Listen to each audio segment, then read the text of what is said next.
നിങ്ങളിപ്പോൾ ഒരു ഇൻ്റർവ്യൂവിന് പോവാണ്. ഒരു ഇൻ്റർവ്യൂ ഒരാളെ മുമ്പ് ഇരിക്കുന്ന സമയത്ത് നിങ്ങൾ അവരോട് ഡിമാൻഡ് ചെയ്യാണ്, എനിക്കൊരു 30,000 റുപ്യ സാലറി വേണം. ഓക്കെ, ഇൻ്റർവ്യൂ പറഞ്ഞു ഓക്കെ തരാലോ, ഒരു കുഴപ്പമില്ല. നിങ്ങളെ പണിക്കെടുത്തു.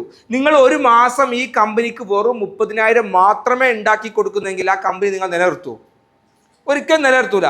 പക്ഷേ നിങ്ങളൊരു 3 ലക്ഷം ഉണ്ടാക്കി കൊടുക്കണ്ടെങ്കിലോ നിങ്ങൾ എന്തായാലും ആ കമ്പനി നിലനിർത്തും. അപ്പോൾ ശരിക്കും ആകെ നമ്മൾ 30,000 ഡിമാൻഡ് ചെയ്താൽ എന്നെ കൊണ്ട് 3 ലക്ഷം ഉണ്ടാക്കി തരാൻ പറ്റുമെന്ന് നിങ്ങൾക്ക് പ്രൂവ് ചെയ്യാനുള്ള ടൈം ആകെ 10 മിനിറ്റ് ആയിരിക്കും ഇൻ്റർവ്യൂവിൽ.